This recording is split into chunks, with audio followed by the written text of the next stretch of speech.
I want to say a big thank you to Simply Safe for sponsoring this video. In my new shop, I was thinking about how to store all the shipping supplies I'll need. Then I looked up and realized there is a vast empty space overhead, and taking advantage of it would be pretty easy. I am calling it a loft, but it's pretty much just a giant shelf. It won't have to support people or super heavy stuff. First, I'm going to be making up the front and back 2x6s that will be the ledgers. This is going to be the front and back pieces of the loft's framing, and these need to match. I'll eventually add 2x4s to connect the front and back. So I started off by laying out my spacing of the 2x4s and attaching joist hangers to the 2x6s first. Fastening hangers before ledgers go up is a lot easier than doing it after. The way I personally do this is I grab a 2x4 scrap and use it as a spacer. I do make sure the top is flush with the 2x6, then butt the joist hanger up to one side. Using a palm nailer to make the task go quick, then squeeze the other side to the scrap and attach it as well. You want this hanger to hug the scrap, but not too tightly. Joist hangers make installing joists easy because you can just drop the joist in place and nail it. But the main reason for joist hangers is they add enormous strength to the connection. That's why they're required by code in most situations. These hangers are made by Simpson Strong-Tie, but they make much more than just joist hangers. When I'm designing a build, I think of Simpson as my problem-solving source. Whether you're building a loft, a fence, or a whole house, you can check out a huge array of connections at strongtie.com. Whatever situation you have, I bet they have a solution. I'll leave a link down in the description. If you're installing a lot of nail-on hardware like joist hangers, I highly recommend getting a palm nailer. Air-powered models like this cost around 60 bucks, and there's also battery-powered models. You just slip the little cylinder over the nail and push.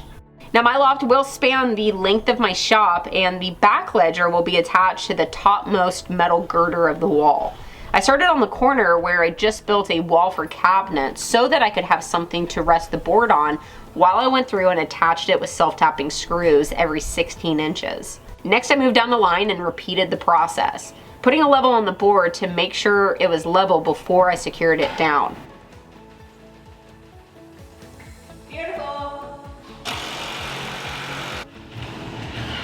Since I have a beam on the center of the wall here, I worked from the outsides in. And this way I could have two full-length boards, then trim the inside ones to match up to the beam. If you pre-hang your joist hangers, like I did, then it's important to not get the order of the boards mixed up. You definitely need the back layout to match the front layout. Now that's it for step one. It's pretty simple, but now let's move on to the front where I don't have a wall to rely on. The solution here will be to hang it from the ceiling. I'm going to be using some slotted angle, which is often used to hang garage door tracks.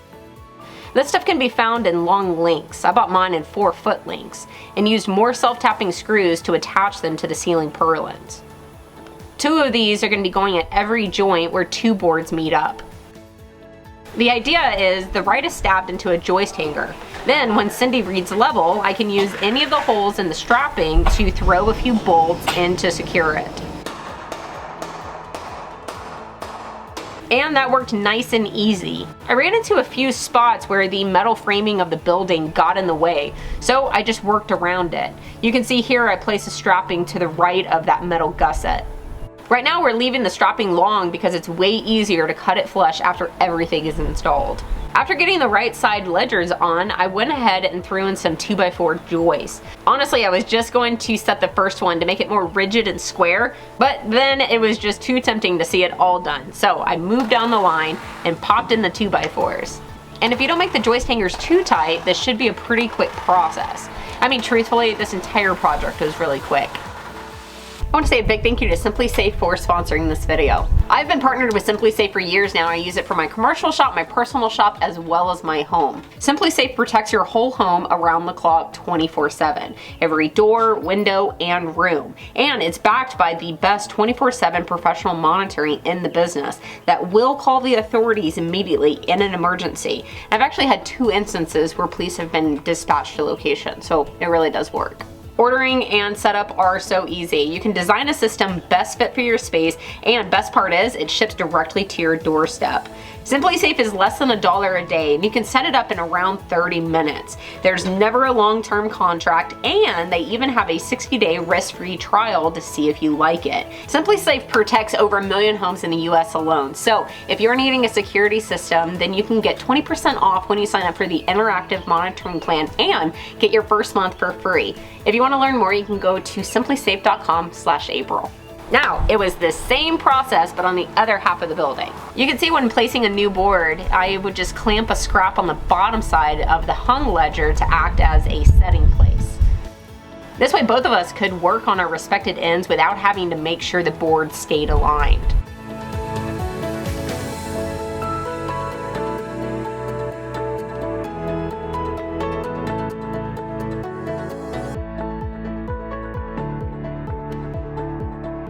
When we made it to the last bay, the ledger once again got stabbed into a joist hanger on the wall side. And note how there's different types of hangers Simpson makes. The hanger on this end is made to be flush to a board instead of requiring space for flanges. Honestly, that's about 80% of the project done. Now it was just detail work. The first thing was to secure the joints where two of those ledger boards come together. I used some scrap 2x6 to scab over this joint, and I gave myself enough room on either side to put in about 4 screws each. Then cutting the strapping to length. This is easiest with a cutoff wheel and a grinder, but the only grinder I had on hand was a tiny wheeled one. So I started off with a grinder, then finished with a Sawzall. It is going to be sharp afterwards, so I took a hand file to each one quick to smooth it out.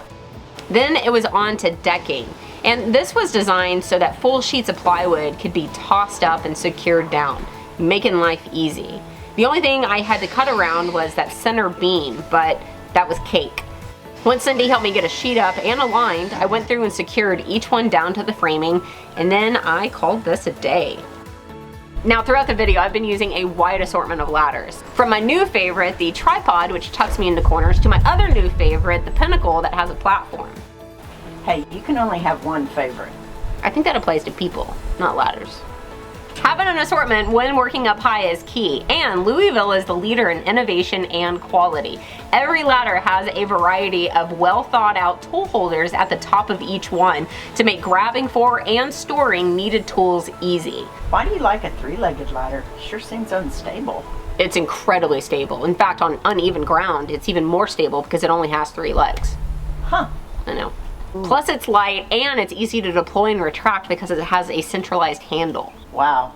Okay, that's going to be my favorite now. Well, don't forget about the pinnacle, the platform. Once you go platform, you won't know what you've been doing all these years. Once you have a large surface area to stand on rather than a step, I don't see any way of going back to ladders without a platform. It is a complete game changer. In fact, Father's Day is coming up, and I'd be a happy father if one of these showed up to replace whatever I was previously using. Well, what about moms? We like ladders too. Mother's Day just passed. Hey, I know what to get you next year. I don't recall too many projects being this straightforward and easy. So if you've been considering how to increase storage room in your shop space and have some extra headroom, then I hope this video at least gives you an idea on what you could do. Now keep in mind, this is not a catwalk. It's not meant for people to be walking around on.